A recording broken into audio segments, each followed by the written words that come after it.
কাগজের মধ্যে লিখলেন, আমার আব্বাজান আমি যদি মারা যাই আপনার কাছে আমার দাবি, আমার লাশ পৃথিবীর কোনো মানুষের দেখাবেন না, আমার লাশখানা যেন পৃথিবীর কোনো মানুষ দেখে না।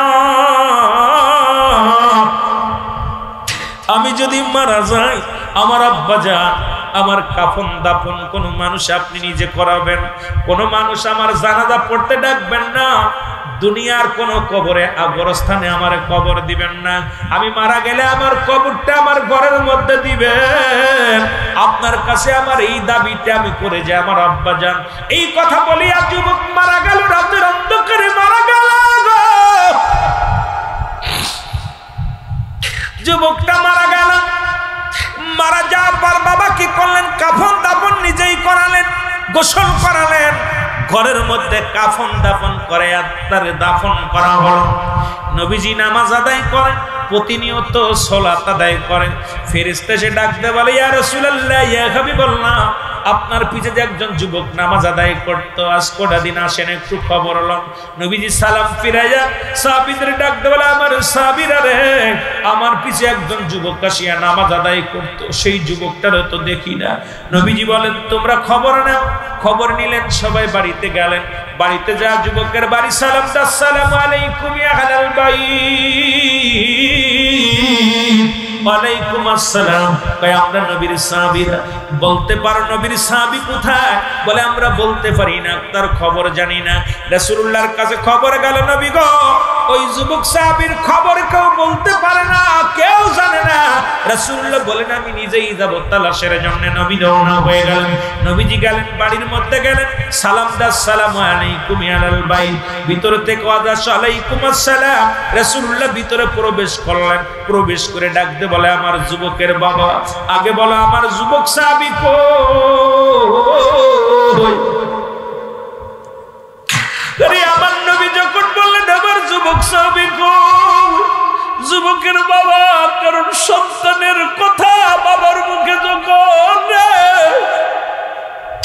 সন্তানের লাশ বাবার কাঁধে, বাবার লাশ সন্তানের কাঁধে, এই দুনিয়ায় যে সমস্ত ভাইরা বাবার লাশ কাঁধে নিচ্ছে সেই ব্যক্তি জানে বাবার লাশ কত ভারী। সন্তানের লাশ যে কাঁধে নিচ্ছেন সেই জানে সন্তানের লাশ কত ভারী।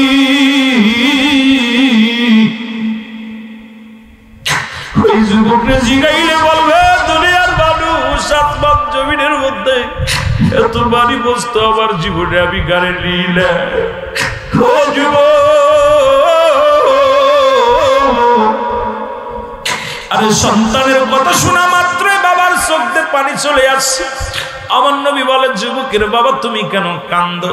বলে, ইয়া রাসূলুল্লাহ ইয়া হাবিবাল্লাহ আপনি আমার কাছে আমার সন্তানের কথা জিগাইলেন। আমার নবী কয়, ও যুবকের বাবা আগে বলো আমার যুবক সাহাবীর খবরটা বলো। জোরে জোরে চিল্লায় বলো আল্লাহু আকবার। আমার নবী ডাকতে বলে, যুবক, ও যুবকের বাবা তোমার চোখে কেন পানি? বলে, হুজুর সন্তান হারা বেদনা আমি কইতে পারবো না। বলে, তোমার ছেলে কোথায়? বলে, হুজুর আমি কিচ্ছু জানি না। বলে, কিচ্ছু জানি না? রাসূল বলে, যুবকের বাবা রে, তুমি সন্তানের কথা যখন বললাম তোমার চোখ দিয়ে দর দর করে পানি আসলো, তুমি নিশ্চিত জানো তোমার কলিজার টুকরা সন্তান কোথায়? বলে, হুজুর আমি কিচ্ছু বলতে পারবো না, কারণ আমার সন্তানেরা বেদনা আমি সইতে পারি না, আমি কিচ্ছু বলতে পারবো না। রাসূলুল্লাহ নিচের দিকে তাকায় দেখে মাটি ঘরের মধ্যে নতুন একটা কবর খোঁড়া, নতুন মাটি খোঁড়া। নবী বললেন, সাহাবীর বাবা এই ঘরের মধ্যে কেন নতুন মাটি খোঁড়া? বলে, ইয়া রাসূলুল্লাহ ইয়া হাবিবাল্লাহ যেহেতু আপনি জেনেই গেছেন আপনার কাছে লুকাবো না, এখানে আর কেউ নয়, ইনি হলো আপনার সেই যুবক সাহাবী, আমার কলিজার টুকরা সন্তান। আমার সন্তানকে আমি নিজাতে দাফন করে রাখছি। ইয়া রাসূলুল্লাহ ইয়া হাবিবাল্লাহ নবী গো, এই যে নতুন মাটি খোঁড়া দেখেন, এই মাটির মধ্যে চিরতরে বিদায় করে দিছি। জোরে জোরে চিল্লায় বলা যাবে না আল্লাহু আকবার। রাসূলুল্লাহ বলেন, সাহাবীর বাবা কি হয়েছিল বলো, কেন তুমি এখানে আইলে না? কেন আমার সাহাবীদের খবর দিলেন না? আমি কেন জানতে পারলাম না? বলে নবী গো আমি কিচ্ছু বলতে পারি না। দাঁড়ান, ভিতর থেকে একখানা চিঠি এনে হাতের মধ্যে দিলেন। বলে ইয়া রাসূলুল্লাহ, ইয়া হাবিবাল্লাহ, কোন প্রশ্নের জবাব আমি দিতে পারবো না। এই চিঠি একমাত্র সমাধান দিতে পারে নবী গো আমার সন্তান মৃত্যুর আগে এই চিঠিখানা লিখে দিয়েছেন। রাসূলুল্লাহ চিঠিখানা হাতের মধ্যে নিলেন, আল্লাহ নবীর কাছে জিবরিল আমিন পাঠিয়ে দিলেন। আল্লাহ রাব্বুল আলামিন বলে জিবরিল যাও আমার হাবিবরে জানায়া দাও। চিঠির মধ্যে লিখলেন, বাবা গো ও আমার আব্বা জান, আমি আপনার সন্তান, কলিজার টুকরা সন্তান। 14টা হক আমার কাছে আপনি পান, একটা হক আমি আদায় করতে পারলাম না গো বাবা। বিদায় হয়ে গেলাম, আমি ক্ষমা চাই, আপনি আমারে ক্ষমা করে দিবেন। দ্বিতীয় নাম্বার, যদি আমি মারা যাই পৃথিবীর কোনো মানুষের জানাবেন না, আমার কাফন দাফন নিয়ে যাতে করবেন, কোনো মানুষের ডাকবেন না। আমার আব্বা জান, পৃথিবীর কোনো মানুষ কোথাও গোরস্থানে মাটি দিবেন না, আমার এই ঘরের মধ্যে দাফন করে রাখবেন। এই চিঠিখানা পড়িয়া রাসূলুল্লাহ চোখের পানিগুলো ছেড়ে দিলেন। আমার নবীজি চোখের পানি ছেড়ে কাঁদতে। জিবরিল আমিন বলে নবী গো আপনার আমি কি বলে সান্ত্বনা দিব নবী গো? এই যুবকের কি হয়েছে শোনেন। নবী গো, ও নবী আপনাকে এত ভালোবাসে, ইসলামটাকে এত ভালোবাসে। রাসূলুল্লাহ বলেন জিবরিল আমিন বলো। বলে নবী গো ইসলামটাকে এত ভালোবাসে, ইসলাম জীবনটা ওই যুবক নিজে কুরবানি হয়ে গেছে, নিজের জীবন দিয়া প্রমাণ করে দিয়ে গেছে সে একজন মুসলমান। জীবন দিয়া গেছে, জিনা করে নাই, জীবনের বিনিময় হলেও পৃথিবীর কোনো অন্যায় কাজে লিপ্ত হয় নাই। যুবক যুবতীরা শুনে নাও, রাসূলের সাহাবীদের জীবনটা শুনে নাও। নবীজিকে জিবরিল আমিন বললেন, ইয়া রাসূলুল্লাহ, ইয়া হাবিবাল্লাহ, ওই পাশের সুন্দরী নারী তাকে ব্ল্যাকমেল করেছিল। নবী গো ওই যুবক যখন ওই ঘরের মধ্যে বেহুশ হয়ে যায়, ওখান থেকে ওই নারী ওকে রাস্তার মধ্যে ফেলে দিয়ে যায়।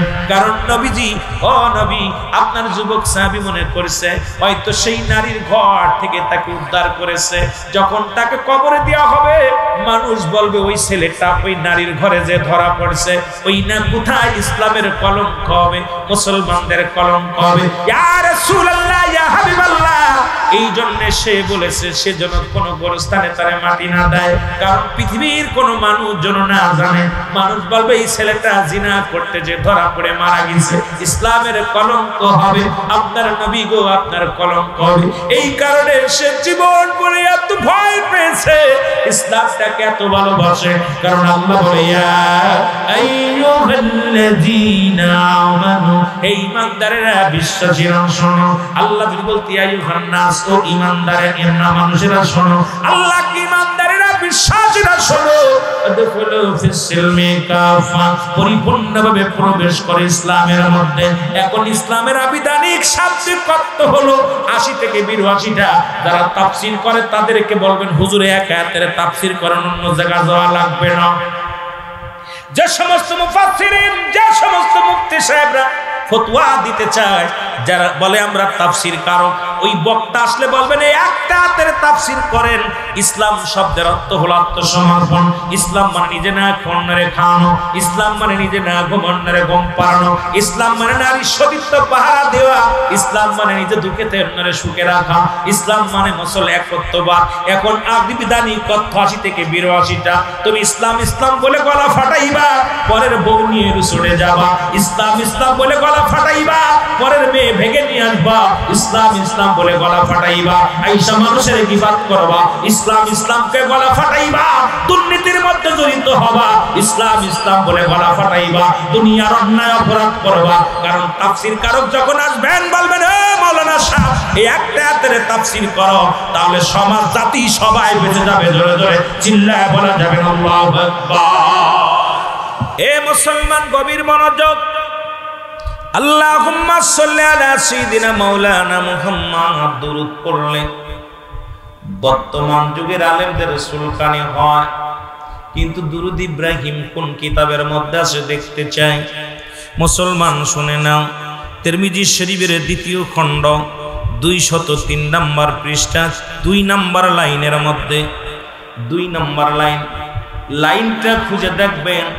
ও মুসলমান, তিরমিজি শরীফ 2য় খণ্ড খুঁজবেন, আমরা যে দুরূদ পড়ি, কয় দুরূদের কোনো দলিল নেই। আমি জানতে চাই মাহফিলে বসে এমন কোন পণ্ডিত যদি থাকেন, এই দুরূদ ইব্রাহিম কোন কিতাবের মধ্যে আছে জানতে চাই। কিন্তু আমরা যে দুরূদ শরীফ পড়ি, এই দুরূদের দলিল একাধিক কিতাবের মধ্যে আছে, আমরা প্রমাণ করে দিয়ে যাব। জোরে জোরে চিল্লায় বলা যাবে না আল্লাহু আকবার। এ ভাইরা আমার বন্ধুরা, আল্লাহ বলে ইন্না নিশ্চয় ইন্নাল্লাহ, আমি আল্লাহ, ইউসাল্লুনা, আমি পড়েছি আলান নবী, আমার নবীর উপরে, ইয়া আইয়ুহাল্লাযীনা আমানু, ঈমানদার বিশ্বাসীরা, ইউহান নাস বলেন আল্লাহ, আল্লাহ বলে ঈমানদারেরা বিশ্বাসীরা, সাল্লু আলাইহি ওয়া সাল্লিমু তাসলিমা, দুরূদ ও সালাম পাঠ কর আমার নবীর উপরে। কার উপরে? যারা বলেন কার উপরে?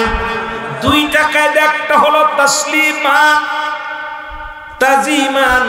তাসলিমান তাকিদ্দিস আল্লাহ রাব্বুল আলামিন পড়ার জন্য কাদেরকে? ঈমানদারদের। কোন মানুষের বলে নাই, কেষ্টপুরের মানুষের বলে নাই, চুয়াডাঙ্গার মানুষের বলে নাই, মুসলমান আলমডাঙ্গার মানুষদের বলে নাই। আল্লাহ বলে ঈমানদারেরা, বিশ্বাসীরা। একটা হলো তাসলিমান, তাকিদ্দিস পড়ার জন্য, আর একটা হলো তাজিমান, সম্মানের সঙ্গে। আবার মুসলমান বাবারা, এই দুরূদটা পড়বে একমাত্র ঈমানদারেরা। জোরে জোরে চিল্লায় বলেন মারহাবা।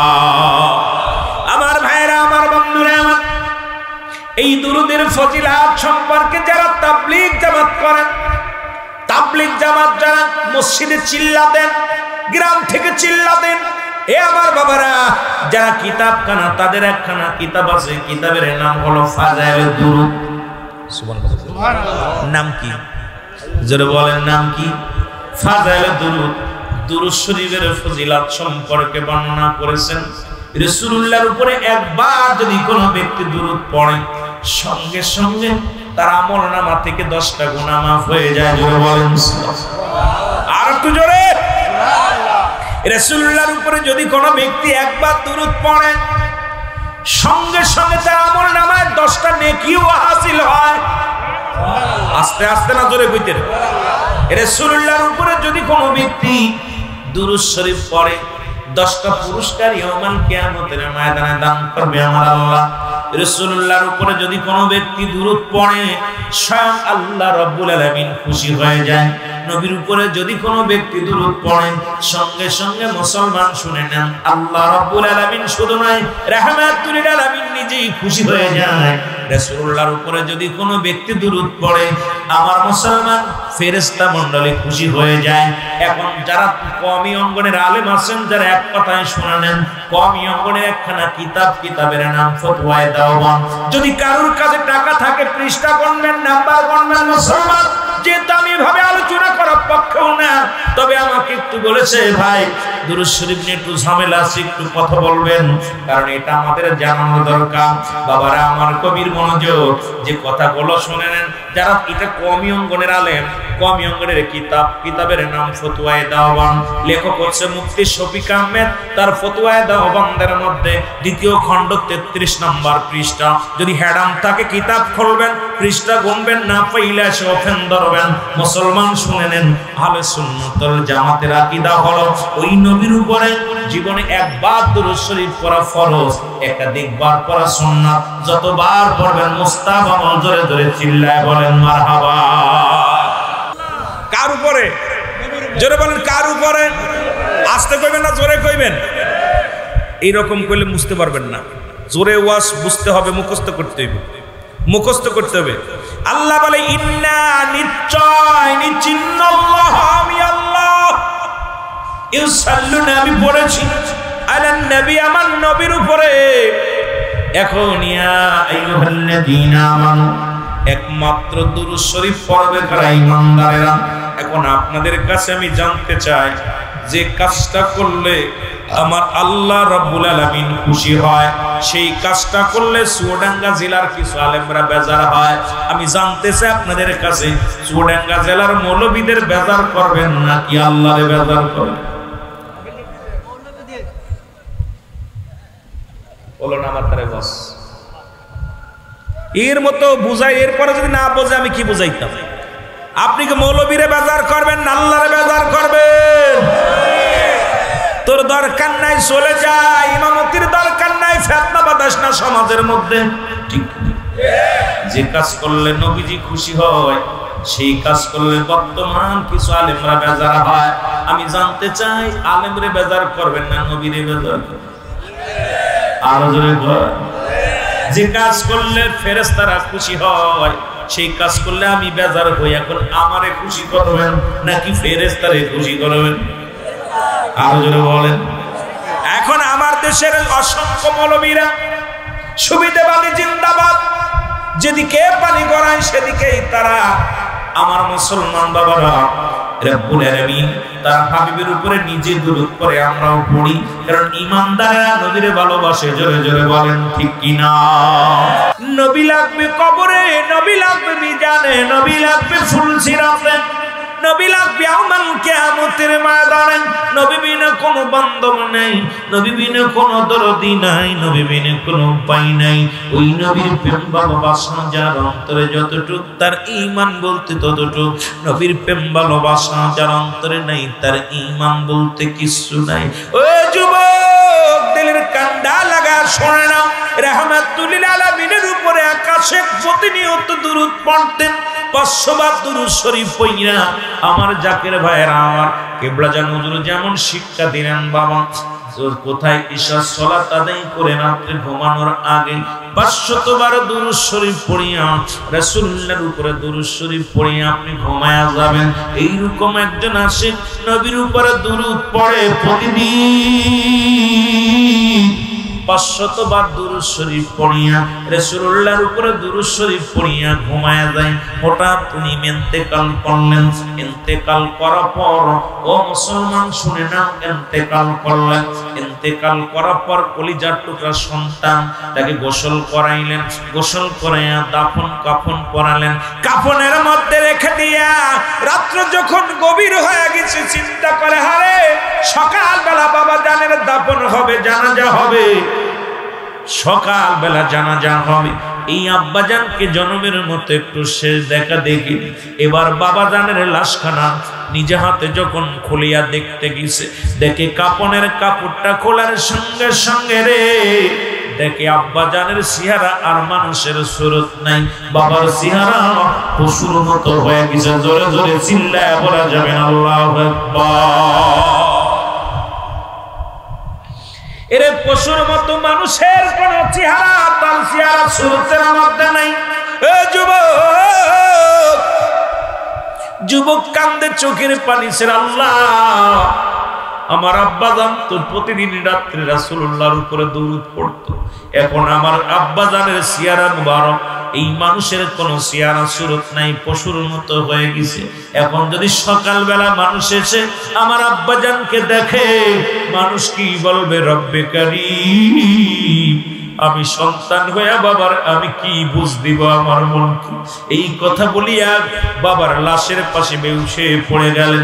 এ মুসলমান, গভীর মনোযোগ, যখন পড়ে গেছে এমন সময় রহমতের নবী রাহমাতাল লিল আলামিন ওই যুবকের ঘরের মধ্যে হাজির হয়ে গেছে। জোরে জোরে চিল্লায় বলা যাবে না মারহাবা। এ মুসলমান, গভীর মনোযোগ, বসে রাসূলুল্লাহর প্রেমিক চোখের পানি ছেড়ে কান্দে। এমন সময় রাহমাতুল লিল আলামিন ওই ঘরের মধ্যে, আশিকের ঘরের মধ্যে প্রবেশ করেছে। এসে মাথার ভিতর হাত বুলিয়ে দেয়, বলে যুবক। উনি দেখলেন রাসূলুল্লাহ ঘরের মধ্যে আগমন করেছেন। এবার রাসূলুল্লাহ কি করলেন? ওনার বাবা জানেন, ওনার বাবা জানের মুখটা খুললেন, কাপনের কাপড় থেকে কাপনের কাপড়টা খুললেন, খুলিয়া মুখের মধ্যে রহমতের নবী রাহমাতুল লিল আলামিন হাত বোলায়া দিলেন। জোরে বলেন সুবহানাল্লাহ। আর একটু জোরে বলেন। রহমতের নবী হাত বোলায়া দিলেন। এবার যুবক ডাক দিয়ে বলে, নবী গো, মায়ের নবী, নবী গো, আপনি আমার ঘরের মধ্যে আগমন করেছেন। রহমতের নবী ডাক দিয়ে বলে, যুবক রে, আর কান্দিস না, তোর চোখের পানি আমি সইতে পারি না রে যুবক, আমি রওজা পাকে ঘুমায়া থাকতে পারি না। যে মুখ দিয়া তোমার আব্বাজান আমি নবীর দুরূদ পড়তো, আমি নবীর মিলাদ পড়তো, আমি নবীর দুরুদের জন্য পাগল হতাম, সেই মুখটা আজকে পশুর মতো হয়ে গেছে। আমি নবী রওজায় থাকতে পারি নাই, আমি নবী তোমার ঘরের মধ্যে আগমন করেছি। যুবক মুসলমান শুনে নাও, আমার বাবারা শুনে নাও, রহমতের নবীজি এবার হাত বোলায়া দিছে যুবকের বাবার মুখের মধ্যে। যুবক কান্দার বলে, নবীজি, মায়ের নবী গো,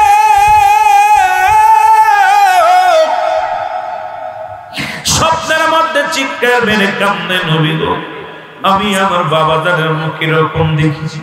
নবীজি বলে, যুবক রে, তোমার বাবার মুখটা তুমি আবার খুলে দেখো, তোমার বাবা জানের মুখ আর সেই রকম নাই। ও যুবক, আমি নবী রওজা থেকে এসে তোমার বাবার মুখের মধ্যে হাত বুলিয়ে দিছি।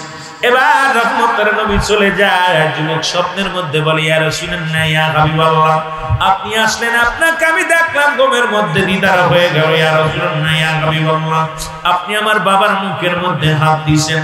ইয়া রাসূলুল্লাহ, ইয়া হাবিবাল্লাহ, নবী গো, আমার নবী ডাকতে বলে, যুবক শুনে রাখো, এই পৃথিবীর মধ্যে যে আসে আমি নবীর মহব্বতের দুরূদ পড়ে, আমি নবী এই দুনিয়া নয় আখিরাত পর্যন্ত, কিয়ামত পর্যন্ত সকল সমাজ আমি রহমতের নবী তার পাশে থাকি। জোরে জোরে বলো মারহাবা। এ ভাইরা আমার, বন্ধুরা আমার, দেশ রাহমাতুল আলামিন ঘর থেকে বিদায় হয়ে গেল। যুবক এইবার আব্বা জানেন, ওনার বাবা জানেন, মুখটা খুললেন, খুলে তাকায়া দেখেন, এবারে দেখলেন ওই মুখের মধ্যে নূরের স্বরূপ, এত সুন্দর নূরের জ্যোতি মুখের ভিতর থেকে আমাদের মুসলমান দেখা যায়, নূরের ঝলমল মুখখানা হয়ে গেছে। যুবক একটা চিৎকার মেরে কাঁদে, ইয়া রাসূলুল্লাহ, ইয়া হাবিবাল্লাহ, নবী গো, ও মায়ের নবী, আপনার উপরে দুরূদ ও সালাম পাঠ করার কারণে আমার আব্বা জানের মুখের জ্যোতিময় নূরময় নূরের ঝলক ঝলমল করা শুরু করেছে। ইয়া রাসূলুল্লাহ, ইয়া হাবিবাল্লাহ, এই আমলটা আমি কোনদিন আর ছাড়ব না, যতদিন পর্যন্ত দুনিয়ার মধ্যে বেঁচে থাকি। নবী গো, আপনার প্রেমের মালা, আপনার প্রেমের দুরূদ আমি পাঠ করব। আর সেই দুরূদ দিয়া বর্তমান যুগের আলেমরা ব্যঙ্গ করে, বর্তমান যুগের আলেমরা সেই দুরূদ নিয়ে নবীজির মিলাদ শরীফ নিয়ে যারা ব্যঙ্গ করে, আমি মনে করি এদের মতো মুনাফিক আর দুনিয়ার মধ্যে কেউ নাই। জোরে জোরে বলেন ঠিক কিনা?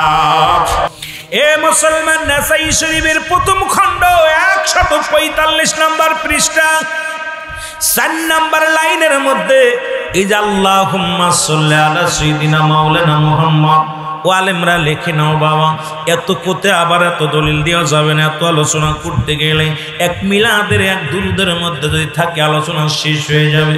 এ মুসলমান, এই জন্য লম্বা আলোচনা নয়। নাসাই শরীফের মধ্যে যাদের বাড়িতে আছে মুসলমান শুনে নাও, প্রথম খণ্ড 145 নম্বর পৃষ্ঠা, 145 নম্বর পৃষ্ঠা 4 নম্বর কলমের মধ্যে 4 নম্বর লাইনের মধ্যে রাসূলের উপরে দুরূদ ও সালাম, এই যে আল্লাহুম্মা সাল্লি আলা সাইয়্যিদিনা মাওলানা মুহাম্মদ দুরূদ পড়ি। ভাই এই দুরূদ কোথাও পাইলাম না, খালি দুরূদ ইব্রাহিম পাইলাম। মুন্সি সাহেব, আমি কই মুন্সি সাহেব একটা কিতাব দেখাও, কারণ কিতাব তো দেখাইতে পারবা না জীবন বলে। তাহলে রাসূলকে নিয়ে যে নবী লাগবে কবরে, যে নবী লাগবে মিজানে, যে নবী লাগবে ফুলসিরাতে, এখনো তোমরা সেই ব্রিটিশ আমলের পড়ে আছো রাসূলকে বাদ দিয়া। কারণ নবীর বাদ দিয়া এই দুনিয়ার মধ্যে অন্য কাউকে তোমরা উপাসনা করো, তোমার মতো গবেট, তোমার মতো গাদার দুনিয়ার মধ্যে নাই। কারণ নবী বিনে কোনো বান্ধব নাই, নবী বিনে কোনো দরদি নাই, নবী বিনে কোনো উপায় নাই। সেই নবীর ভালোবাসা আমরা চাই কি চাই না? আর জোরে জোরে চিল্লায় বলেন, চাই কি চাই না? এ মুসলমান, গভীর মনোযোগ, ও গভীর মনোযোগ মুসলমান। এ মুসলমান, শুনে নাও, শুনে নাও। এ আমার বাবারা আমার, আমি আপনাদের কাছে অনুরোধ করে যাব, এই রাসূলের দুরূদ শরীফ নিয়ে ব্যঙ্গ করে না, রাসূলকে নিয়ে কটূক্ত করো না। কারণ নবীজি বিনে কোনো বান্ধব পাবি না বিপদের দিনে, নবী বিনে কোনো উপায় থাকবে না যেদিন। নবী লাগবে কবরে, যখন কবরে শোয়া দিবি, কবরে শোয়ানোর পর ওই কবরের মধ্যে যখন শোয়া দেয়, সবাই আলেম ওলামা বুকের মধ্যে হাত দিয়া একটা দোয়া পড়ে। দোয়াটা জানা আছে কিনা? বিসমিল্লাহি আলা মিল্লাতে রাসূলুল্লাহ। রাসূলুল্লাহ আমার মুসলমান রাসূলের মিল্লাতে, মিল্লাত শব্দের অর্থ হলো দল। কার দল? রাসূলুল্লাহর দলভুক্ত রাখো।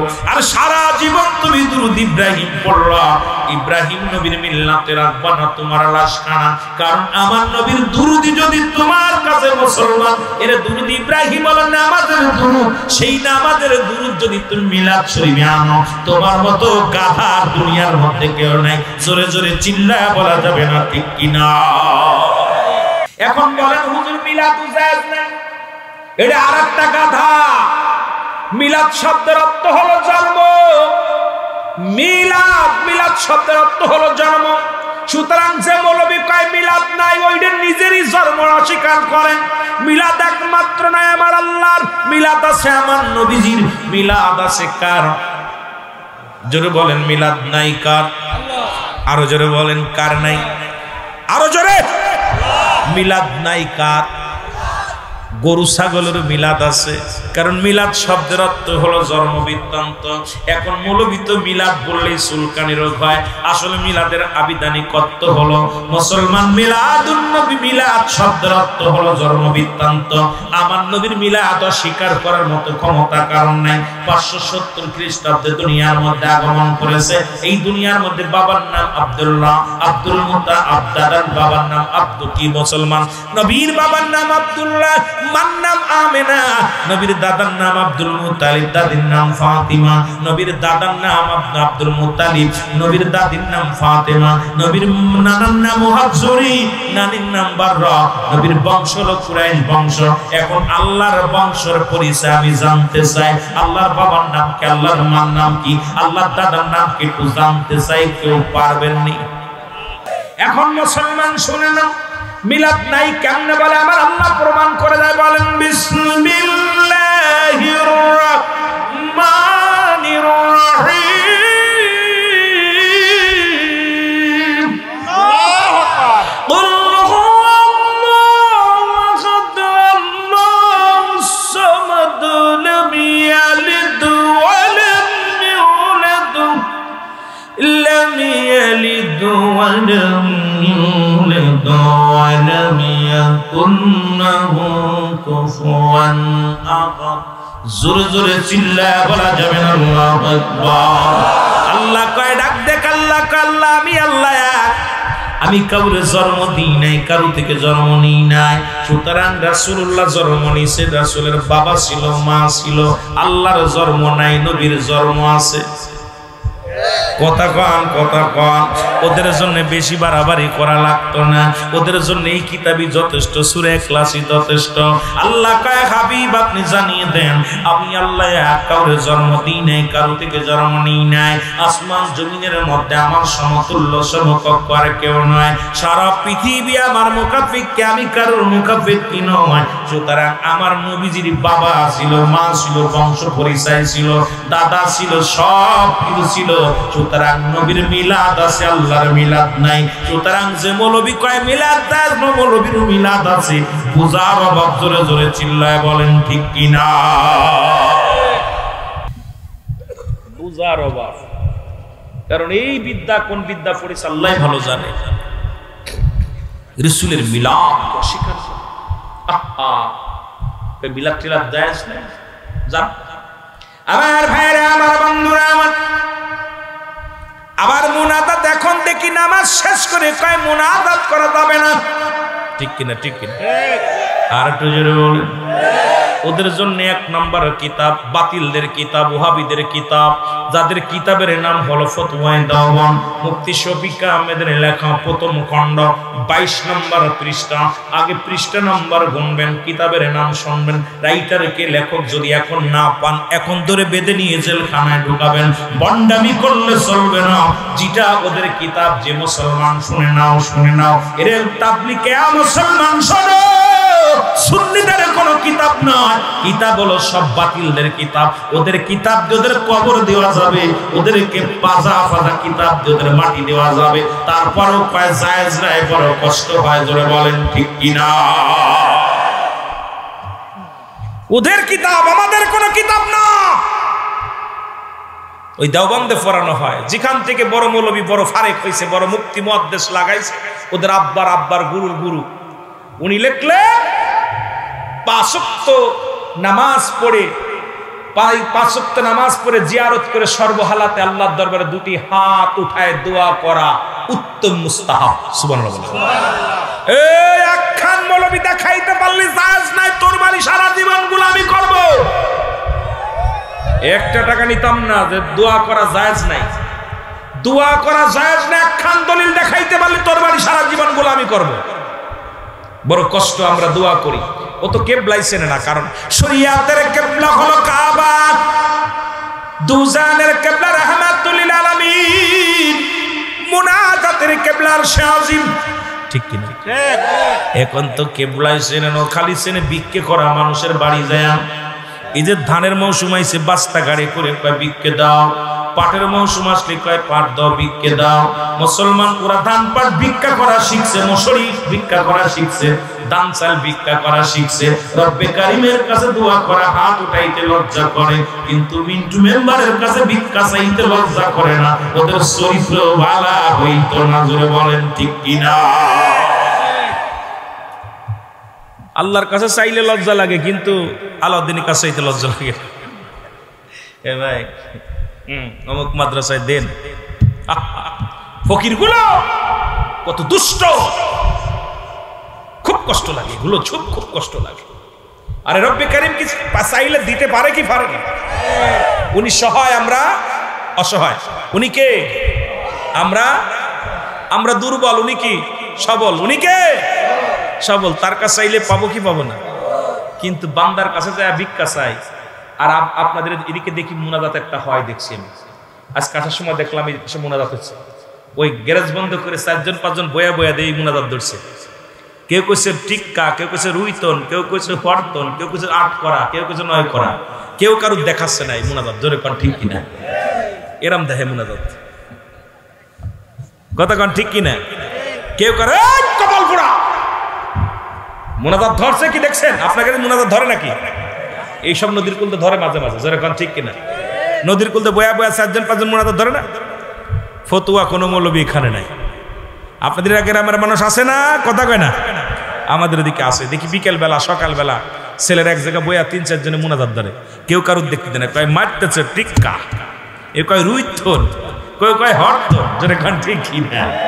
আইরে ফাঁসা খেলে রে, আইরে মুনাজাত, কাউরে কেউ দেখতে দেয় না মুনাজাত রে। কি কয় এবার এটা মুনাজাত না ভাই? কথা কইতেন নি, কথা কইতেন নি? কেউ কারুর দেখতে দেয় না। আহা, এখানে ফতোয়া দিতে গেলে খবর আছে, হাত উঠায় দোয়া করবে, মৌলবী কয় না যায়। জোরে বলেন ঠিক কিনা? আর একটু জোরে বলেন ঠিক কিনা? কষ্ট হচ্ছে আপনাদের? কষ্ট হচ্ছে? আমি কি মিথ্যা কথা বলতেছি না সত্য কথা বলতেছি? এরা মুনাজাত ধরে না বাবা?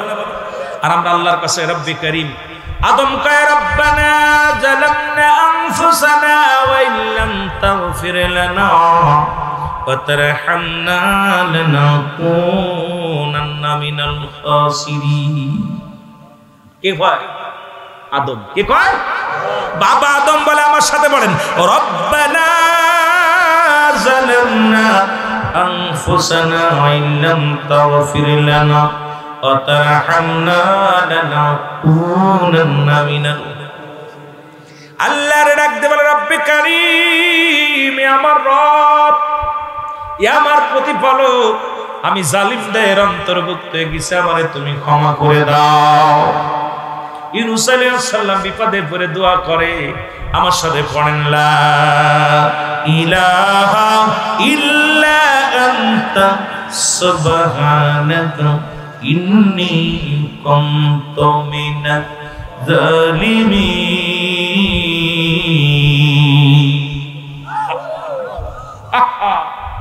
ইউনূস আলাইহিস সালাম ডাক দে কয়, রব্বে কারীম, আমিও জালিমদের অন্তর্ভুক্ত হয়ে গেছি, আমারে তুমি মাফ করে দাও, আমারে তুমি ক্ষমা করে দাও। রব্বে কারীমের কাছে কান্দে, আদম থেকে শুরু করে যত আজাতি আছে, যত নবী আছে, রব্বে কারীমের দরবারে চোখের পানিগুলো ছেড়ে ছেড়ে কান্দে। আর আমাদের কপাল পুরা মৌলবীরা বড় বড় ডিগ্রি নিয়ে কয় মাওলার কাছে চাওয়া জায়েজ নাই। আমার নবীজি কান্দে আমার সাথে পড়েন রব্বির হামহুমা কামা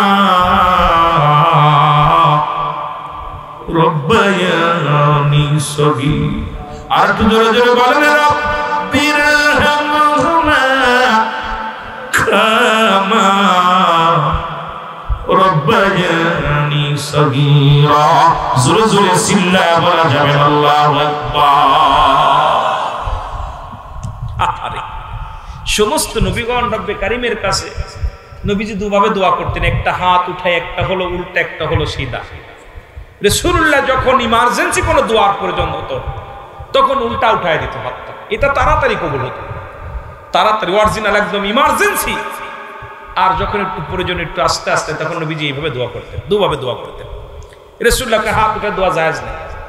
আমার ভাইরা, আমার বন্ধুরা, আমার যে সমস্ত মৌলবীরা ফতোয়া দেয়, চশমা ভেঙে ফেললাম তার কি করবো। আমার ভাইরা, আমার যে সমস্ত মৌলবীরা ফতোয়া দেয় দুহাত উঠায় দোয়া করা জায়েজ নাই। বুখারী শরীফ 2য় খণ্ড 937 নম্বর পৃষ্ঠা। যদি থাকে হেরাম থাকে কিতাব খোলেন, মূল কিতাব, বাংলা কোনো কিতাব না। বুখারী শরীফের 2য় খণ্ডের মধ্যে সাবধান, খুব সাবধান, যেটা বলেন ঠিক। এ মুসলমান শুনে নাও, শুধু তাই নয়, বুখারী শরীফ 2য় খণ্ড, এ মুসলমান শুনে নাও, 1ম খণ্ডের মধ্যে 140 নম্বর পৃষ্ঠা। আবার বুখারীর 1ম খণ্ডের মধ্যে 1ম খণ্ড 140 নম্বর পৃষ্ঠা। মুসলমান শুনে নাও, শুনে নাও, শুনে নাও, এইটার মধ্যে লেখা আছে, মুসলমান শুনে নাও, তিরমিজি শরীফের 2য় খণ্ড 137 নম্বর পৃষ্ঠা। মুসলমান তিরমিজি শরীফের 37 নম্বর পৃষ্ঠার নাম্বারের মধ্যে, আবার বুখারী 1 নম্বর খণ্ডের 1ম খণ্ডের মধ্যে, এ মুসলমান 61 নম্বর পৃষ্ঠা 14 নম্বর লাইনের মধ্যে লেখা আছে, দুহাত উঠাইয়া রব্বে কারিমের কাছে দোয়া করা উত্তম মুস্তাহাব। এখন কয় বুখারীতে নাই, তিরমিজি শরীফে নাই, মিশকাত শরীফে নাই। আরে নাই, তোর বাবার মাথা কাল্লা নাই, তুই পড়ালেখা করিস না, মৌলবি খালি শুনছিস, পরের বাড়ি ভিক্ষা করে লেখাপড়া করছিস, মোনাজাত নাই, মিলাদ নাই, কিয়াম নাই, পাইলে কোথায় একটু জানতে চায়। এইরকম ওদের কিতাব দিয়ে মুসলমান শুনে নাও, শুনে নাও, আগে বললাম ওই বাতিলদের কিতাব দিয়ে ওদের কবর দেওয়া যাবে, কিন্তু ওরা নাজায়েজ বানাইছে গোটা বিশ্বটারে। জোরে জোরে বলেন ঠিক কিনা? আর জোরে জোরে চিল্লায় বলা যাবে না আল্লাহু আকবার। মহব্বতের সঙ্গে দুরূদ শরীফ পড়েন, আল্লাহুম্মা।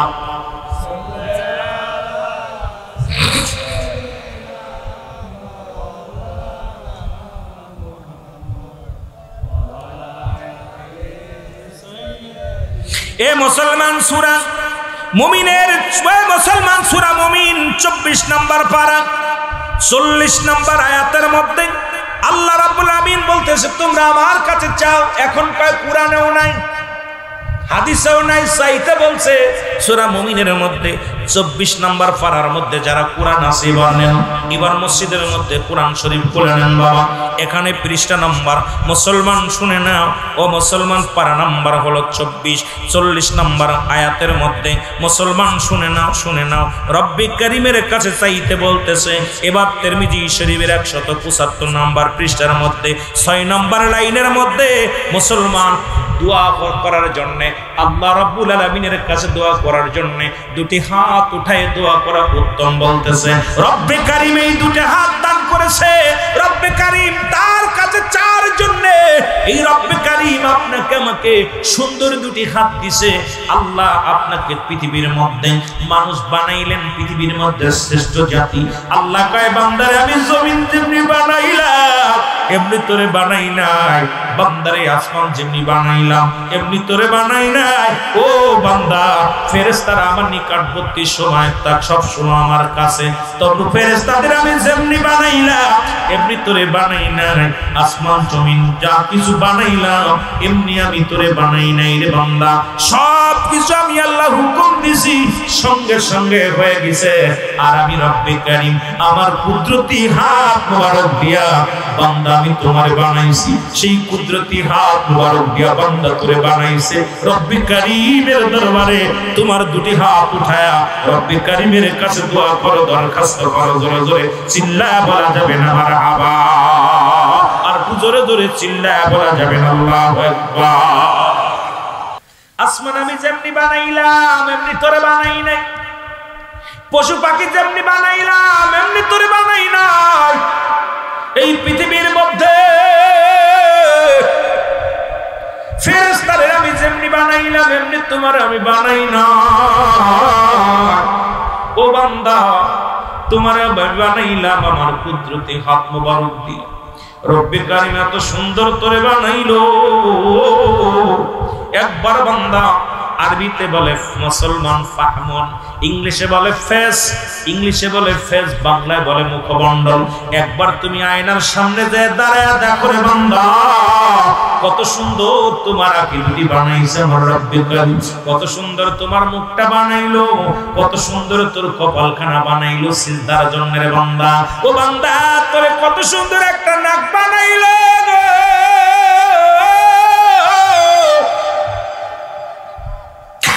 রব্বি কারীমের সঙ্গে রব্বি কারীমের কাছে চাওয়ার জন্য তোর সুন্দর একটা মুখমণ্ডল দান করলো বান্দা।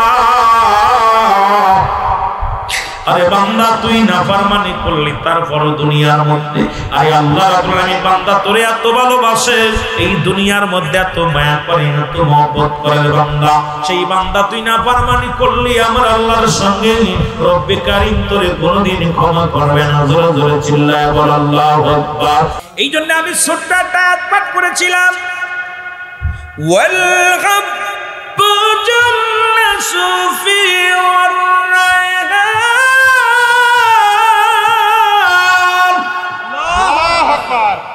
فبأي آلاء ربكما تكذبان।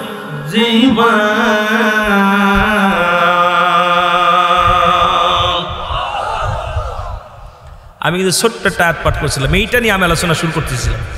রব্বি কারীম বলতেছে আমি পৃথিবীর মধ্যে যত ফল, মানুষের খাবার দ্রব্য, খাদ্য দ্রব্য, আজকে দেখলাম ভেজাল মুক্ত চলতেছে আমাদের দেশে। কিছু আমাদের ম্যাজিস্ট্রেট নামছে ভেজাল দ্রব্য যাচাই বাছাই করার জন্য। আপনাদের আজকে চুয়াডাঙ্গা এসেছিল, এইরকম প্রতিটা জেলা শহরে ম্যাজিস্ট্রেট শুরু করছে ভেজাল দ্রব্য মাল ধরার জন্য। এখন কোরআন বলতেছে ভেজাল ধরছে, আমার কথা না, কোরআন বলতেছে। আল্লাহ বলেন, হ্যাঁ আল্লাহ ডাকতে বলে বান্দা পৃথিবীর মধ্যে যত খাবার দ্রব্য, খাবার যত ফল আমি আল্লাহ রাব্বুল আলামিন দান করলাম।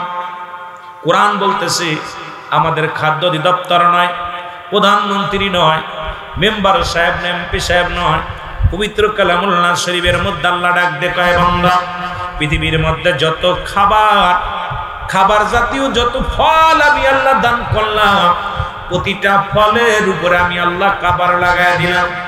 সুবহানাল্লাহ। কার ঘোষণা? কার ঘোষণা?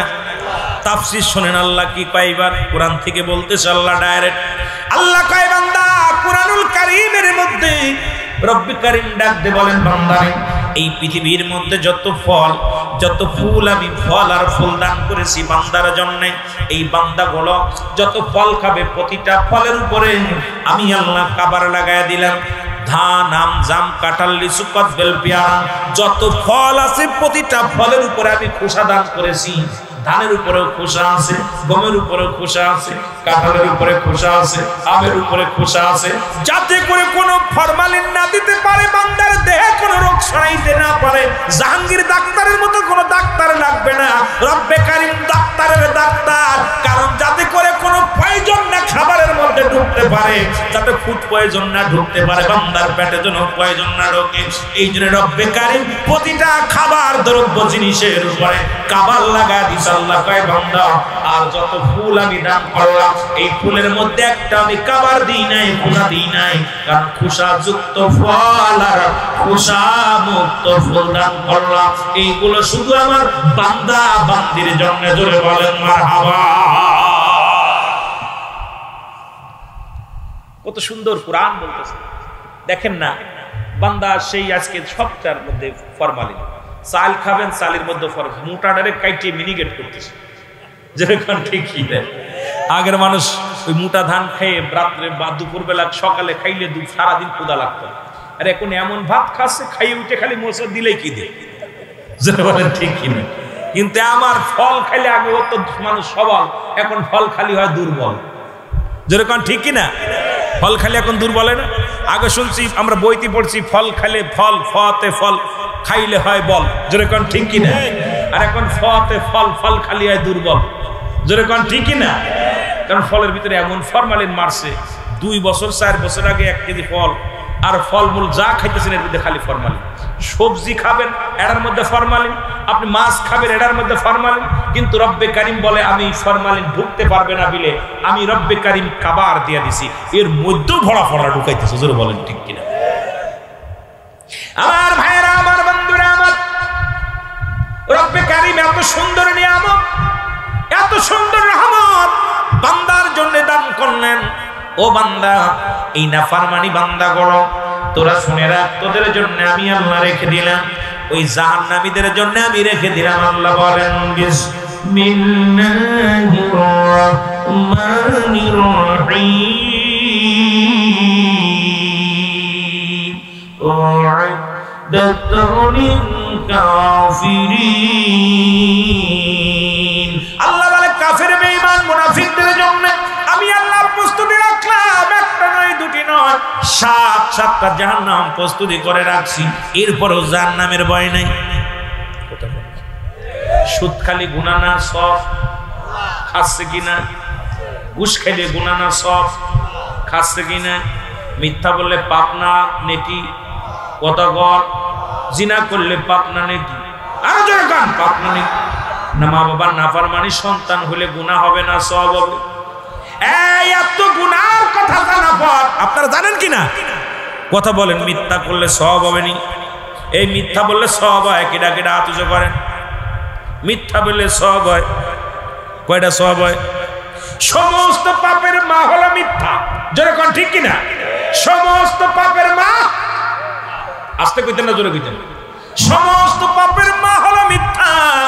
সেই মিথ্যা কথা বলি আমরা মুসলমান, শুনে নাও, জিনা করা গুনাহ না সব না সবের কাজ। প্রতিনিয়ত বড় বড় মৌলবীরা টুপি মাথায় দিও, এখন বর্তমান মসজিদেও নিরাপত্তা নাই। নিরাপদ মসজিদে আছে হিল্লা বিয়ের মাসলা জানতে হুজুরি যাচ্ছে, কথা কই হুজুরের কাছে গেছে, হুজুর ওই কিতাব হুজুর স্বামীর লাগে তালাক হয়ে গেছে, এখন স্বামীর সাথে আবার ফিরে যাওয়ার কি ফতোয়া? হুজুর কয় চিন্তার কোনো কারণ না, আমি তো আছি। কথা আল্লাহর ঘর মসজিদের মধ্যেও আকাম করছে, এরা কি একবার মরণের চিন্তা করছে? ধরে কোন ঠিক কিনা? এই মিথ্যা বলছি না, সত্য বলছি। আল্লাহর ঘর মসজিদেও আকাম করে, এরপরও আবার মাসালা দেয়। এই মৌলবী বড় বড় ফতোয়া দেয় সমাজের মধ্যে। এই মুসলমান শোনো, আমি যে কথাগুলো বলি, মানুষের মাল আত্মসাৎ করা গুনাহ না সব? তিমের মাল খাওয়া গুনাহ না সব? বেগানা নারী চেহারা দেখে গুনাহ না সব? আরে এত গুনার কাজ খালি নামাজ ছেড়ে দিয়া গুনাহ না সব? দবে না। এই দুইজন মানুষে কোন এলাকায় ওয়াজ করতে এলাম আর আশা হবে না। এই নামাজ ছাড়া গুনাহ না সব? এখন নামাজ তো সবাই ছেড়ে দিছি।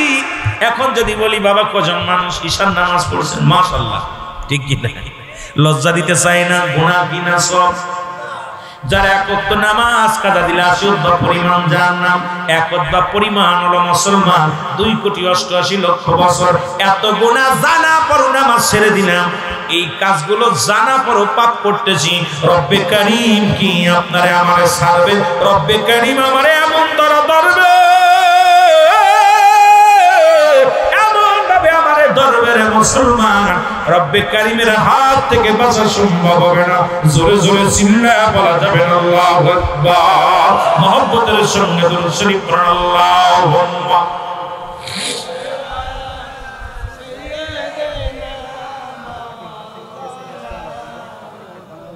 আরো জোরে বলেন আলে।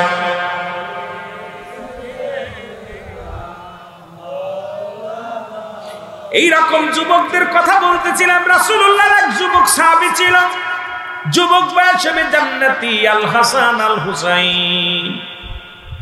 আল হাসান আল হুসাইন বেহেশতের সরদার, যুবকদের সরদার হলো আল হাসান আল হুসাইন। কিন্তু ইহুদি নারী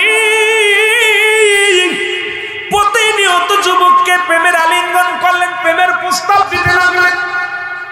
যুবক প্রতিদিন তারে প্রত্যাখ্যান করলেন। ডাক দেখায়, নারী রে তুমি মাওলাকে ভয় পাও, যে মাওলা রব্বুল আলামিন তোমারে দুনিয়ায় পাঠাইছে তার গোলামি করার জন্য। নারী রে তুমি আমার প্রতি আকৃষ্ট হও না, আমার প্রতি তুমি তোমার প্রেম নিবেদন করো না, তুমি সেই মাওলার প্রেম নিবেদন করো যিনি তোমার রব, যিনি তোমার মালিক, যিনি তোমার এত সুন্দর নারী রূপ দিয়া বানাইছে রে নারী, সেই মাওলার প্রেমে তুমি পড়ো। রব্বে কারীম যদি তোমার উপর রাজি হয়ে যায়, রব্বে কারীম যদি তোমার উপরে রাজি হয়ে যায়, খুশি হয়ে যায়, তোমার কপাল খুলে যাবে রে নারী। তুমি আমার প্রতি আকৃষ্ট হও না। জোরে জোরে চিল্লায় বলো আল্লাহু আকবার। যুবক দিলের কান্ডা লাগা শোনো, কারণ আলোচনা হক কথা মজা লাগবে না।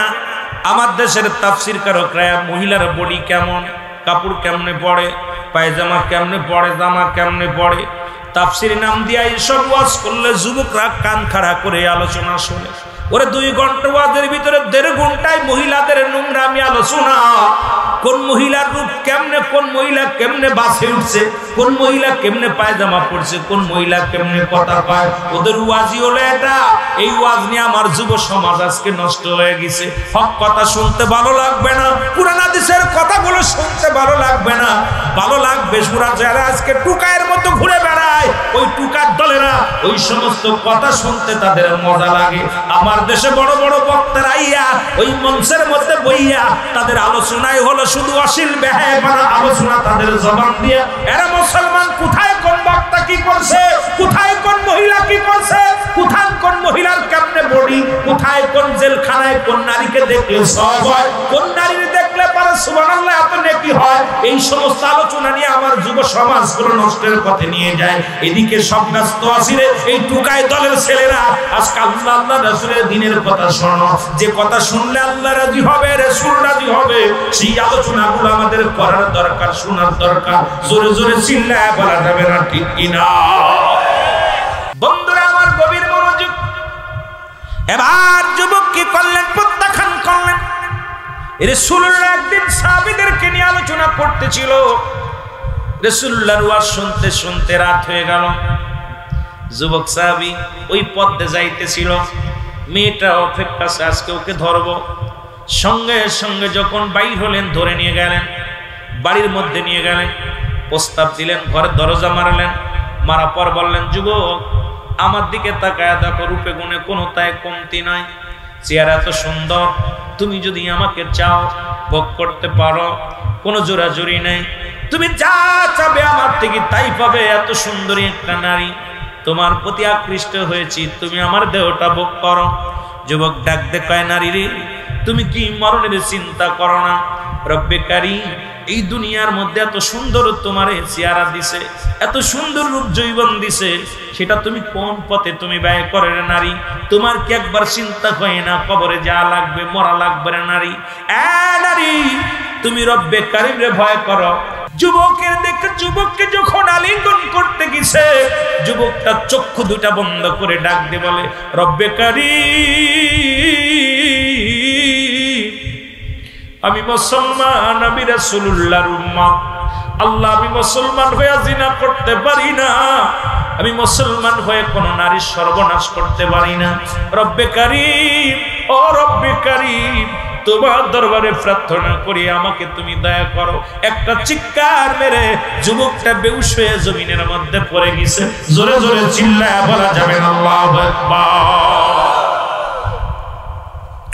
যুবকটা যখন জমিনের মধ্যে পড়ে গেছে, বেহুশ হয়ে গেছে, নারী চিন্তা করে, মেয়েটা চিন্তা করে, এখন যদি সকালবেলা মানুষ জানাজানি হয়ে যায়, যুবকটা যদি মারা যায়, এর তো দায়ভার আমার নিতে হবে, আমার জেল হবে, ফাঁসি হবে। কি করা যায়? ঘর থেকে যুবকটাকে বিতাড়িত করে ফেলানোর দরকার। দুজনে আতাশিন করে নিয়ে রাস্তার মধ্যে ফেলে রাখলেন। ফজরে আজান হলো, নবীর সাহাবীরা নামাজ শেষ করিয়া ওই রাস্তা দিয়ে আসতেছিল, দেখে যুবক সাহাবী রাস্তার ধারে পড়ে আছে। উনাকে আতাশিন করে বাড়িতে আনলেন। বাড়িতে এনে কথা বলে না, কবিরাজ দেখাইলেন, দেখ মুসলমান। তখন যা যা চিকিৎসা করলেন, কিন্তু যুবকটা হুঁশ ফিরলেন না, হুঁশ ফিরে নাই। এমন সময় গভীর রাত হয়ে গেল, রাতের গভীরে হুঁশ ফিরল, যুবকের হুঁশ ফিরল। যুবক ডাকতে বলে, বাবা ও আমার আব্বা জান, আমাকে একটা টুকরা কাপড় দে, কাগজ দেন, একটা কলম দেন। যুবকটার হাতে কাগজ দেয়া হলো, কলমখানা দেয়া হলো। যুবক কাগজের মধ্যে লেখলেন, আমার আব্বা জান, আপনি আমার আব্বা জান, আমি আপনার গর্ব, আপনি আমার জন্ম দিছেন, আপনার আমার কাছে 14টা হক, 7টা হক দুনিয়ার মধ্যে জীবিত থাকতে, 7টা হক দুনিয়া থেকে বিদায়ের পরে গো আমার আব্বা জান। আরো জোরে জোরে চিল্লায় বলেন মারহাবা। নবী মুহাম্মদ সাল্লাল্লাহু আলাইহি,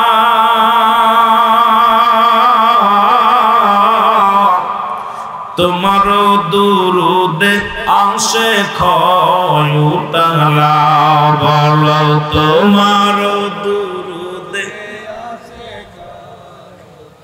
আরো জোরে বলেন, তোমার দুরুদে আসে খয়ুতালা, ইয়া নবী। জোরে জোরে বলেন মুহাম্মদ সাল্লাল্লাহু। মাইকে টোনটা ভালো করতে হবে ভাই। এরে তোমার দুরুদে আসে খয়ুতালা, বলেন তোমার দুরুদে, তোমার দুরুদ পড়ে আমার আল্লাহ তাআলা,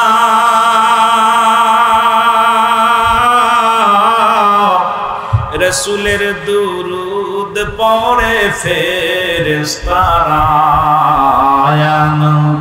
সুবহানাল্লাহ বলেন না। নবীজির দুরুদ পড়ে আল্লাহ তাআলা,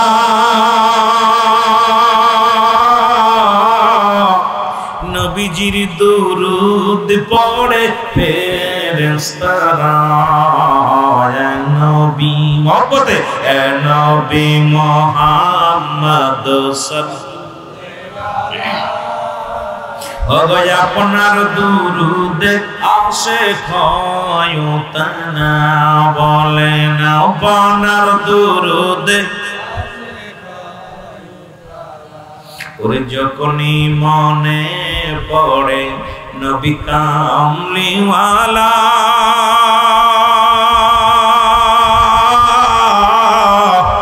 দুরুদ বানায় আসে গলার মালা, ইয়া নবী। যখনই মনে পড়ে নবী কামলি, ওগো দুরুদ বানায় আসে গলার মালা, ইয়া নবী। মহব্বতে বলেন ইয়া নবী মুহাম্মদ সাল্লাল্লাহু, ওগো আপনার দুরুদে আসে খয়ুতালা, বলেন আপনার দুরুদে। ও কাঙ্গালের এই মিনতি শোনো মদিনাওয়ালা,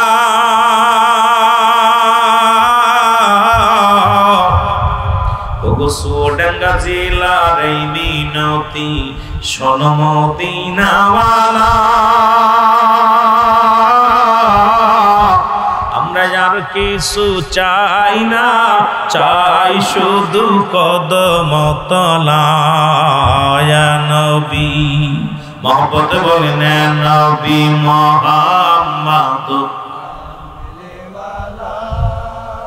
ওগো আপনার দুরুদে আসে খয়ুতানা, বলেন আপনার দুরুদে। এ দুনিয়ার মুসলমান